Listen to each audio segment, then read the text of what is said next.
Welcome back to channel go for agriculture. तो मैं lecture शुरू करने से पहले जीएफए टेस्ट सीरीज़ के बारे में बोलना चाहती हूँ। ये है go for agriculture test series. तो ये 4 वीक का प्रोग्राम है और हम 4 वीक में एग्रीकल्चर कोर्स में 4 ईयर्स में टॉपिक्स या सब्जेक्ट्स जो है हम उसको कम्प्लीटली कवर करेंगे। जैसे वीक 1 में agronomy and soil science, week 2 में हॉर्टिकल्चर पैथोलॉजी एंटोमोलॉजी, वीक 3 में plant breeding microbiology agri engineering, week 4 में economics extension livestock forestry and environmental science. So ये 4 वीक का प्रोग्राम और ये MCQ फॉर्म में होगा। ठीक है, जैसे you can see in the week 1 we are covering, on the first day we are covering principles of agronomy and agriculture meteorology and introduction to soil science। ये तो बहुत ही easy MCQ form होगा। and if you're preparing for the competitive exams and also if you want to test yourself like how much you have a grasp on the subjects you are reading, you can easily attempt this kind of test. It's of a great use, you can literally believe me. And yes, this is a paid test series and it's just of only 5 rupees. You can trust me, it's of just only 5 rupees only. Each test is of 5 rupees and I guess you can easily afford the 5 rupees I guess. Okay, and another thing is, so ये 4 weeks का quiz programme होने के बाद एक mega quiz होगा। So ये mega quiz it will cover all the 4 week syllabus. ठीक है, सो ये तो 2 days का होगा। Like you can see the full syllabus of week 1 and 2 and next day होगा full syllabus of week 1, 2, 3 and 4।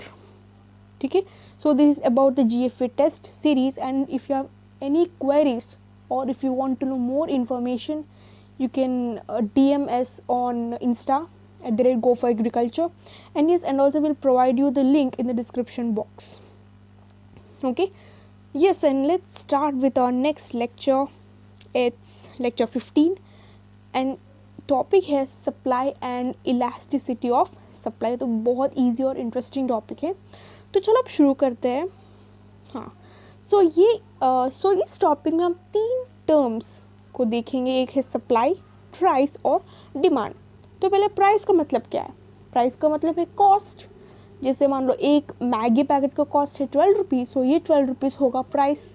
अगर 15 रुपीज़ है तो ये 15 रुपीज़ होगा प्राइस। तो प्राइस का मतलब है सिंपल कॉस्ट। और डिमांड का मतलब क्या है? डिमांड का मतलब है वांट। ठीक है, सो ये डिमांड जो है ये खरीदने वालों का पॉइंट ऑफ व्यू में होगा। ठीक है, जैसे मान लो मंथ ऑफ मे, हाँ मंथ ऑफ मे में मैंगोज का डिमांड कैसे होगा? इट विल बी मोर, क्योंकि मंथ ऑफ मे जो है ये तो मैंगो का सीज़न है। ठीक है, इसलिए मार्केट में मैंगोज का डिमांड बहुत ज़्यादा होगा। मतलब इस केस में डिमांड का मतलब क्या है? It is the wish to eat it. अगर तुमको खाना चाहते हो तो ये होगा विश। अगर तुमको विश है you will go and buy it. So ये डिमांड जो है तो मार्केट के फॉर्म में होगा, they will say market demand. ठीक है, सो डिमांड जो है ये तो खरीदने वालों का पॉइंट ऑफ व्यू में देखते हैं।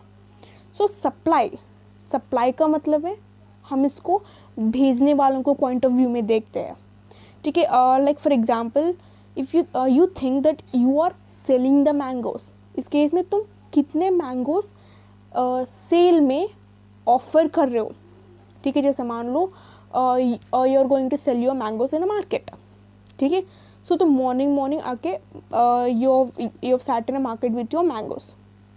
ठीक है, सो तुम्हारे पास टोटल 100 मैंगोज है, मतलब तुम 100 मैंगोज को भेजने के लिए तैयार हो। ठीक है, इस केस में 100 मैंगोज जो है ये है सप्लाई। ठीक है, नाउ आई एम आस्किंग ये क्वेश्चन कि तुम 100 मैंगोज भेजने के लिए तैयार हो और इवनिंग होने से सिर्फ 50 mangoes only you are able to sell. इस केस में सप्लाई क्या है, 100 मैंगोज या 50? आंसर है 100 मैंगोज, क्योंकि 100 मैंगोज जो है तुम सेल में ऑफर कर रहे हो। ठीक है, सो ये सप्लाई जो है हम उसको भेजने वालों का पॉइंट ऑफ व्यू में देखते हैं। ठीक है, it means you are ready to sell, या तुम कितने मैन्युफैक्चर कर रहे हो। Like for example chocolates. ठीक है। सो तुम एक चॉकलेट इंडस्ट्री का ओनर हो और तुम कितने चॉकलेट्स मैन्युफैक्चर करके मार्केट में भेज रहे हो, हम उसको सप्लाई कहते हैं, ठीक है। सो डिमांड का मतलब है मार्केट टर्म्स में होगा, ठीक है। अब हम डिमांड और सप्लाई के रिलेशन देखते हैं, सॉरी प्राइस और सप्लाई का रिलेशन, ठीक है। So if the price increases supply also increases. कैसे? Let me tell you. Like for example, मान लो तुम चॉकलेट इंडस्ट्री में काम कर रहे हो, ठीक है। सो चॉकलेट तैयारी करने के लिए मेन इंग्रेडिएंट्स क्या है? चॉकलेट मतलब डार्क चॉकलेट और fruit and nuts, milk etcetera. So ये है मेन इंग्रेडिएंट्स। हम ये इंग्रेडिएंट्स को हम इनपुट्स भी कहते हैं, ठीक है। सो ये इनपुट्स का कॉस्ट जो है, for example it's of 1000 rupees. So 1000 rupees तो ज़्यादा है, मतलब तुम्हारा cost of inputs it's high.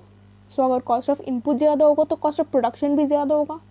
So cost of production होने के बाद फाइनल प्रोडक्ट क्या है? चॉकलेट है। सो तुम्हारा मेन मोटो क्या है? Profit. So your main aim is to get the profit.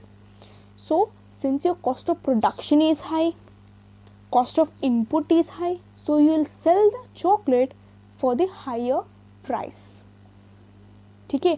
मतलब you will sell the chocolate for the higher price का मतलब है you are manufacturing more chocolates because you should able to sell them, ठीक है। इसलिए अगर price increases supply also increases। अब हम देखेंगे प्राइस और सप्लाई और डिमांड का relation. So as I told you before, in case of mangoes, अगर मैंगो का डिमांड ज़्यादा होगा तो सप्लाई का डिमांड भी सप्लाई भी ज़्यादा होगा ना, ठीक है। Like for example if I am a seller, ठीक है, you are coming to me and you are buying the mangoes, ठीक है। मतलब मेरी शॉप में मेरी मैंगोज का डिमांड बहुत ज़्यादा है, means like every minute 50 mangoes are being sold. मतलब इस केस में डिमांड ज़्यादा है, मतलब I also should able to supply you the mangoes, no? So if the demand is more, I'll get the money. At the same time, I also should be able to supply you. So if the demand increases, supply also increases, ठीक है। So ये supply, price और demand है तो basic terms है। If you know this you can understand the upcoming slides which is supply and elasticity of supply, ठीक है। So next है what is supplies of told you before. Supply का मतलब है quantity of a commodity which is offered for sale, मतलब तुम कितने भेजने के लिए तैयार हो, ये है सप्लाई, ठीक है। सो द नेक्स्ट इज, हाँ, मार्केट सप्लाई का मतलब क्या है? The supply schedule for the whole market. अगर हम सप्लाई को एक मार्केट का टर्म्स में देखेंगे, हम उसको मार्केट सप्लाई कहते हैं, ठीक है। सो आप इस टेबल में देखिए, सो प्राइस है of rice is 6.5 rupees. So quantity of supply कितने होगा? 100 फॉर एग्जांपल। अगर प्राइस इंक्रीज होगा टू 7, सो क्वांटिटी भी इंक्रीज होगा टू 125। अगर प्राइस इंक्रीज होगा टू 7.5, क्वांटिटी भी इंक्रीज होगा to 150।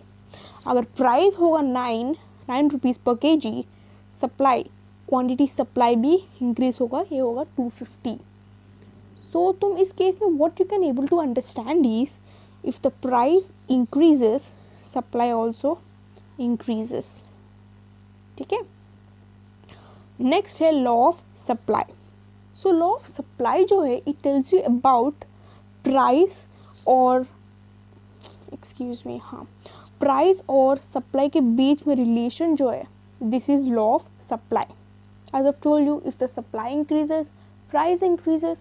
If the supply decreases, price decreases.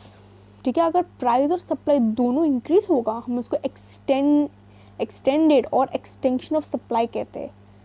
Extension का मतलब क्या है? इंक्रीज होना, मतलब वील से ना एनलार्ज, इंक्रीज होना, ये है एक्सटेंशन ऑफ सप्लाई। और कंट्रैक्शन ऑफ सप्लाई का मतलब है डिक्रीज, कंट्रैक्ट होना, स्प्रिंग कंट्रैक्ट होगा ना ऐसे। एक्सटेंशन का मतलब है ऐसे होगा स्प्रिंग, और कंट्रैक्शन का मतलब है ऐसे होगा, ठीक है। सो ये तो स्प्रिंग के एग्जांपल है। हाँ, सो कंट्रैक्शन ऑफ सप्लाई में प्राइस और सप्लाई दोनों कम होगा, और एक्सटेंशन ऑफ सप्लाई में प्राइस और सप्लाई दोनों ज़्यादा होगा, ठीक है. If the price increases supply also increases, we'll call it as extension of supply. If the price decreases supply also decreases, we'll call it as contraction of supply. Next is increase and decrease in supply. So इस topic में मतलब increase and decrease in supply topic में हम price को constant ही रखते हैं. Means price will be same, price में कुछ चेंज नहीं होगा. लेकिन we'll see how the supply will be based on the other factors. So other factors क्या होता है? टेक्नोलॉजी होता है या नेचर भी अदर फैक्टर है ना, मतलब फ्लड्स या नेचुरल कैलामिटीज़. सो इसके हिसाब से हम देखेंगे how the supply will change. लेकिन इम्पॉर्टेंट है कि इस केस में प्राइस विल बी सेम, ठीक है. इस केस में price will be same. So इसमें दो टर्म्स है, इंक्रीज इन सप्लाई और डिक्रीज इन सप्लाई. तो इंक्रीज इन सप्लाई की एग्जांपल है as I told you. Okay, for example there are two companies A और बे या टू इंडस्ट्रीज है, ठीक है. सो इस दोनों का मेन मैन्युफैक्चर प्रोडक्ट है चॉकलेट. ओके, सो लेकिन इस केस में एक ट्विस्ट है. ए इंडस्ट्री में सिर्फ वर्कर्स है, लेबर्स है, मशीन्स नहीं है. सो ये तो मैनुअल वर्क है और चॉकलेट्स को मैन्युफैक्चर करना मैनुअल वर्क है ए इंडस्ट्री में. और बी इंडस्ट्री में कंप्लीट मशीन्स है, it's completely machine operated. So B में मशीन्स है, ये में सिर्फ लेबर्स है, ठीक है. So now I am asking you question, कौन सी इंडस्ट्री में सप्लाई ज़्यादा होगा if we see in terms of per day. So हर रोज़ कितने नंबर ऑफ चॉकलेट सप्लाई होंगे? फॉर एग्जांपल ए में 50 चॉकलेट्स पर डे, क्योंकि सिर्फ लेबर है. मैनुअल वर्क का मतलब है स्लो होगा, ये तो हम सबको पता है. सो बी इंडस्ट्री में मशीन्स है. सो मशीन्स है का मतलब हर रोज़ नंबर ऑफ चॉकलेट्स मैन्युफैक्चर हो रहे हैं तो बहुत ज़्यादा होगा, क्योंकि मशीन्स का काम बहुत ईजी है और फास्ट भी है. So supply will be more. So B में सप्लाई जो है ये तो इंक्रीज होगा. हम इस केस में प्राइस को हम टच नहीं कर रहे, प्राइस तो सेम है, प्राइस तो 5 रुपये पर चॉकलेट सेम है. और इस केस में और ये इंडस्ट्री में भी सेम प्राइस है 5 रुपये पर चॉकलेट. लेकिन डिफरेंस क्या है? टेक्नोलॉजी. ए इंडस्ट्री में कुछ टेक्नोलॉजी नहीं है, सिर्फ मैनुअल वर्क. लेकिन बी इंडस्ट्री में मशीन्स है, मशीन्स काम कर रहे हैं. मतलब प्रोडक्शन जो है तो फास्ट होगा, फास्ट होगा मतलब सप्लाई भी ज़्यादा होगा, मतलब number of chocolates per day ज़्यादा होगा. So number of chocolates per day मतलब सप्लाई, ठीक है. सो ये है increase in supply. Of the technology is there, supply भी इंक्रीज होगा, ठीक है. नेक्स्ट है decrease in supply. Decrease in supply का मतलब है फॉर एग्जांपल फ्लड्स है, ठीक है. सो फ्लड्स के टाइम पे फूड मिलना बहुत मुश्किल है ना. Like it is really difficult for the people to get the food. So इस केस में प्राइस तो सेम है, प्राइस तो बिल्कुल चेंज नहीं है, इट्स सेम. लेकिन सप्लाई क्या कंडीशन क्या है? Food, the supply food is low, क्योंकि फ्लड्स है, नेचुरल कैलामिटीज़ है और सिचुएशन भी बहुत आउट ऑफ हैंड है. सो इस केस में सप्लाई बहुत कम होगा, लेकिन प्राइस तो सेम ही है, प्राइस में बिल्कुल चेंज नहीं है. लेकिन सप्लाई में फूड के सप्लाई में बहुत चेंज है, मतलब the supply will B decreased because the scarce of the food, ठीक है. तो ये इंक्रीज इन सप्लाई और decrease in supply. Next is determinants of supply. So determinants का मतलब है फैक्टर्स, ठीक है. तो इसमें 5 फैक्टर्स है. फर्स्ट है cost of factors of production. So as I told you before, अगर कॉस्ट ऑफ इनपुट्स और कॉस्ट ऑफ प्रोडक्शन दोनों ज़्यादा होगा तो in order to get the profit price भी ज़्यादा होगा. अगर प्राइस ज़्यादा होगा तो सप्लाई भी ज़्यादा होगा. सप्लाई का मतलब है तुम कितने नंबर ऑफ प्रोडक्ट्स या तुम कितने नंबर ऑफ चॉकलेट्स मैन्युफैक्चर कर रहे हो मार्केट में भेजने के लिए, हम उसको सप्लाई कहते हैं, है ना. सो if the cost of production is more, cost of input is more, so in order to get the profit will improve या will increase the price also, क्योंकि since we are paying more for the cost of production in order to get the profit will increase the price. अगर price increase होगा तो supply भी increase होगा. Guys you have to remember one thing कि supply ये तो different point of view है. If you think as a manufacturer, अगर तुम एक मैन्युफैक्चरर हो, सो सिर्फ मैन्युफैक्चरर का काम है सिर्फ एक प्रोडक्ट को मैन्युफैक्चर करना, मार्केट में भेजना, and the people either they are buying it और नॉट, ये तो अलग ही बात है. It's completely different and it's none of your business. Supply में सिर्फ how much you are supplying to the market, that is supply, and how much they are buying, how much you are getting profit, it's तो none of your business. ठीक है, supply में सिर्फ you have to think about how much to supply to the market. Okay, so अगर cost of production और cost of input increase होगा, so in order to get the profit तुम price भी increase करोगे. So price increase करोगे and also increase the supply also. ठीक है, next है state of technology. So as of told you in the before example, so दो industries हैं. A industry में कम्प्लीटली लेबर वर्क है और बी इंडस्ट्री में मशीनरीज है. सो मशीनरी का मतलब है टेक्नोलॉजी है. सो टेक्नोलॉजी होने से काम भी बहुत ईजी होगा और नंबर ऑफ प्रोडक्ट्स तुम मैन्युफैक्चर कर रहे हो हर रोज़ वो भी इंक्रीज होगा. सो सप्लाई मतलब सप्लाई भी इंक्रीज होगा ना अगर टेक्नोलॉजी होगा तो. ठीक है, so if the technology is there supply also increases. Next है factors outside the economic sphere. So इसका मतलब है फैक्टर्स अदर दैन प्राइस, वो तो टेक्नोलॉजी हो या नेचुरल कैलामिटीज़ हो, कुछ भी. ठीक है, हम तो सप्लाई के बारे में देखा है. सो आउटसाइड द स्फीयर का मतलब है नेचर, जैसे अर्थक्वेक, फ्लड्स, सुनामी एक्सेट्रा. सो इस केस में मेन इंग्रेडिएंट क्या होता है, फूड है. सो फूड का सप्लाई कम होगा, means the availability of food to the people it will decrease इस केस में. सो सप्लाई भी डिक्रीज होगा इस केस में. हम प्राइस को हम कंसिडर नहीं कर रहे, सिर्फ अदर फैक्टर्स. प्राइस तो सेम ही रहेगा लेकिन सप्लाई तो डिक्रीज होगा. नेक्स्ट है प्राइस ऑफ अ कमोडिटी. ये तो हमें पता है, अगर प्राइस इंक्रीज होगा तो सप्लाई भी इंक्रीज होगा. नेक्स्ट है price of related goods. For example think तुम टमाटोज और पोटैटोज दोनों बेच रहे हो मार्केट में. ठीक है, सो अचानक से टमाटोज का डिमांड जो है वो तो इंक्रीज हो गया अचानक से, टमाटोज का डिमांड. ठीक है, मतलब टमाटोज का डिमांड इंक्रीज हो गया मतलब ऑफकोर्स प्राइस भी इंक्रीज होगा. सो प्राइस इंक्रीज होगा मतलब सप्लाई भी इंक्रीज होगा. तुम मतलब you supply more and more tomatoes to your customers. लेकिन तुम एक फार्मर हो और तुम हर रोज़ सिर्फ 50 kg of tomatoes you will sell. लेकिन आज you need more tomatoes. Today you've sold all the 50 kg of tomatoes but you need more, 100 kg you need. मतलब इस केस में सप्लाई तो ज़्यादा है. सो तुम क्या करोगे, for the next season what you'll do is instead of growing other crop on your land तुम सिर्फ टमाटो ही ग्रो करोगे क्योंकि टमाटो का मार्केट प्राइस ज़्यादा है. So since market price is more तुम सप्लाई भी करना पड़ेगा ना मार्केट को. सो if the market price is more supply also increase. इस केस में दो प्रोडक्ट्स है, टमाटो है, पोटैटो है. मतलब इस केस में टोमेटो ने ऑक्यूपाई कर लिया, मतलब tomato is dominating when compare to potato market price के हिसाब से. So this is of the price of related goods. ठीक है, इस केस में पोटैटो का प्राइस कम है लेकिन टोमेटो का मार्केट प्राइस ज़्यादा है.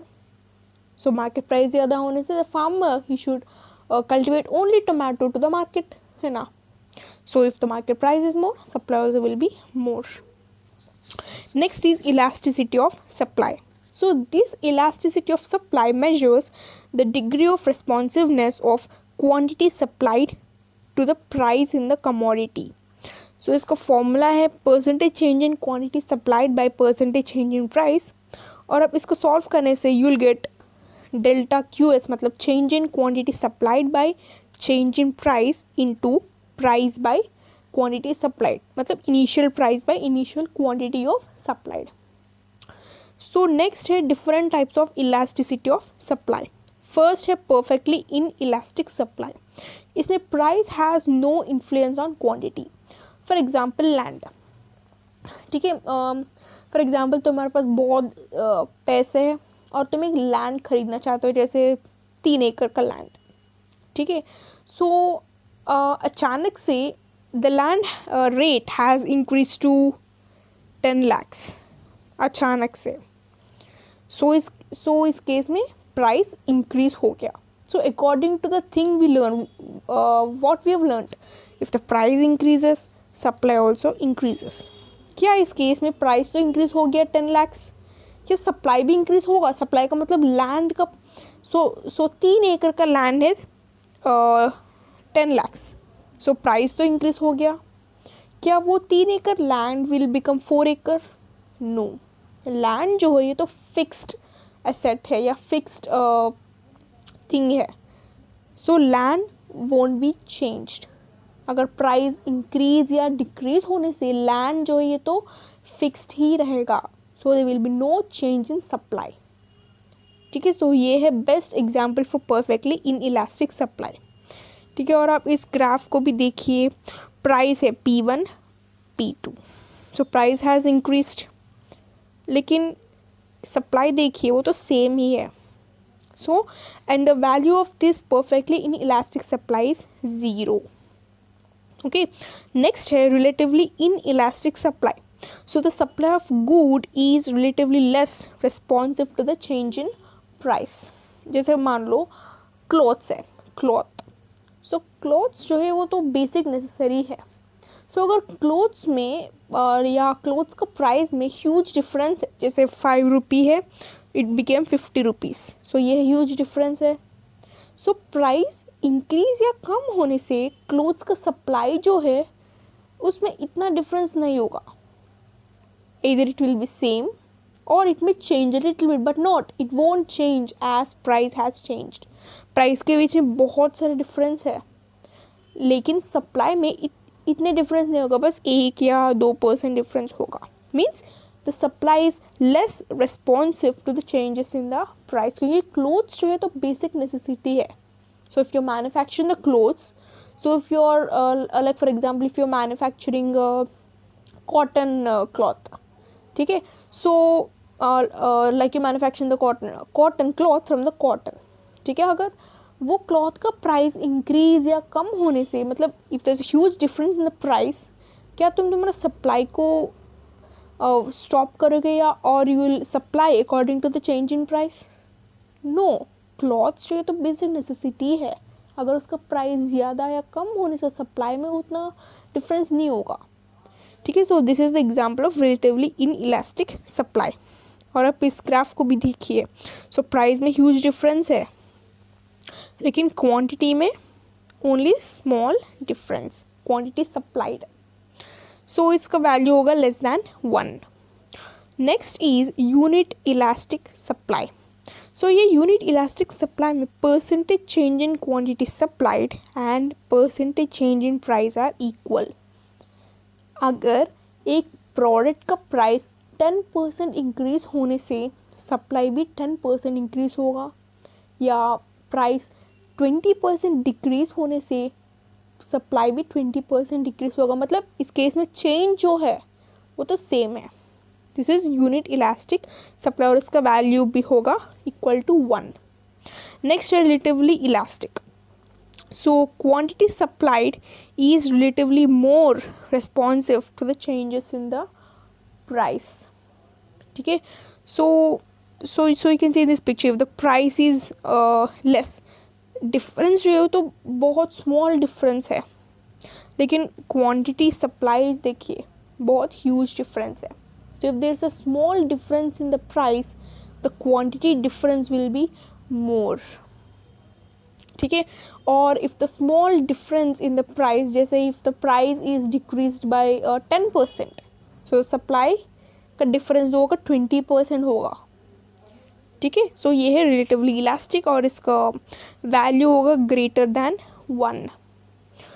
And the next is perfectly elastic. So any amount of commodity will be supplied at the prevailing market price but nothing will be supplied at the lower price. So इस case में आप देखिए price तो same है, price है और demand है. So price तो सेम है लेकिन डिमांड में डिफरेंस है. जैसे आज डिमांड तो ऐसे होगा और कल डिमांड तो चेंज होगा, सॉरी सप्लाई तो चेंज होगा. सो इस केस में प्राइस तो सेम ही रहेगा लेकिन supply it will be differed. So इसका वैल्यू होगा इक्वल टू इनफाइनाइट.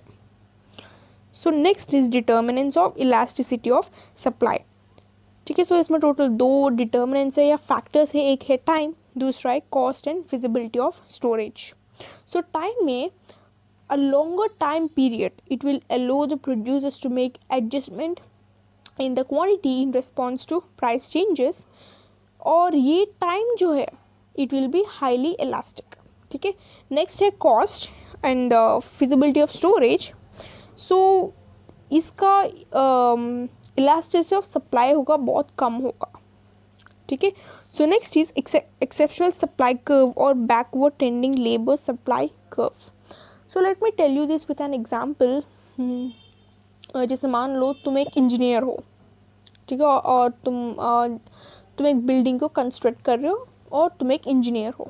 ठीक है, and I am working under you. जैसे मैं एक लेबर हूँ, वर्कर हूँ और तुम एक इंजीनियर हो. सो तुम हर रोज़ मुझे इनकम देते हो. जैसे for example 100 rupees per day. Okay, 100 rupees per day हर रोज़. सो हर रोज़ में 12 hours I will work for 12 hours and I will get 100 rupees per day. So अचानक से you have increase my daily income from 100 to 500 rupees. मुझे तो 100 rupees से सफिशियंट है लेकिन तुम 500 दे रहे हो. मतलब इस केस में you are giving me more per day. सो इस केस में 2 पॉसिबिलिटीज़ है. एक है I can leave the work and go. जैसे मैं सिर्फ एक आई विल वर्क फॉर 1 week और मैं काम छोड़ दूँगी क्योंकि मेरे पास 1 week का मतलब है 7 days. सो हर रोज़ मुझे 500 मिल रहा है. सो 7 into 5 होगा 3500. सो 3500 आई विल टेक एंड मैं काम छोड़ दूँगी. सो ये है एक पॉसिबिलिटी है. दूसरा पॉसिबिलिटी है कि मैं I am suppose to work 12 hours per day और तुम मुझे 500 दे रहे हो. सो 500 तो मोर देन इनफ है. सो मैं तो सिर्फ 2 घंटे काम करूँगी और 10 घंटे में I will go and I enjoy. So even though I get my 500, for example will think even though I get my 500. मतलब इस केस में 2 पॉसिबिलिटीज़. एक है मैं काम छोड़ दूँगी, दूसरा है I will work for only some time. जैसे मैं सिर्फ 12 hours में मैं सिर्फ 2 घंटे ही काम करूँगी and I leave the 10 hours and I go out and I enjoy. मतलब अगर प्राइस इंक्रीज होगा, मतलब according to what we learned, if the price increases supply also should increase. Supply का मतलब है काम, the work I am doing in order to construct the building. हर रोज़ मैं काम कर रही हूँ ना, यह सप्लाई है. मैं काम कर रही हूँ, सो ये है सप्लाई. ठीक है, so according to what we learn अगर प्राइस इंक्रीज होगा तो सप्लाई भी इंक्रीज होना चाहिए. लेकिन इस केस में प्राइस मतलब the ways, the income I am getting, वो तो इंक्रीज हो गया, 500 हो गया, लेकिन सप्लाई कैसे है, डिक्रीज्ड. क्योंकि either I am working only for 2 hours and I'll enjoying the 10 hours, और मैं काम completely छोड़ रही हूँ. मतलब इस केस में सप्लाई तो डिक्रीज हो रही है. ठीक है, ये है एक एक्सेप्शनल कर्व है और इसका कर्व होगा डिक्रीजिंग बैकवर्ड्स ऐसे. Like you can see here it will B decreasing ऐसे. ठीक है, सो if you have ever seen कि all the curves till now, like you can see here, these curves ना, the quantity is increasing, the supply is increasing, लेकिन सिर्फ इस case में supply तो decrease होगा. This is why we'll call it as exceptional supply curve or backward tending labor supply curve. ठीक है, सो यह certain commodities के लिए है, जैसे veg, as I told you, labor, So if the price increases, the labor matlab काम, the work or the labor work, it may decreases supply. Okay, so this is one of the exception for the supply curve. Okay, so it will be like this backward, it will be bending backwards like this. Okay, so this is it guys. Thank you for watching. If you have any queries, you can ask us on Instagram page or you can post in the comment section. And if you liked my video, you can subscribe to our channel Go for Agriculture, and also don't forget to tap that bell icon for the daily notifications of our videos. And yes, don't, like, if you are really much interested in giving the quizzes in the agriculture course, we'll be providing the link in the description box so that you can fill the form, and you can pay just 5 rupees. It's just 5 rupees guys. I guess everyone can afford it for the more knowledge you get. So thank you for watching. Take care, stay tuned, bye bye.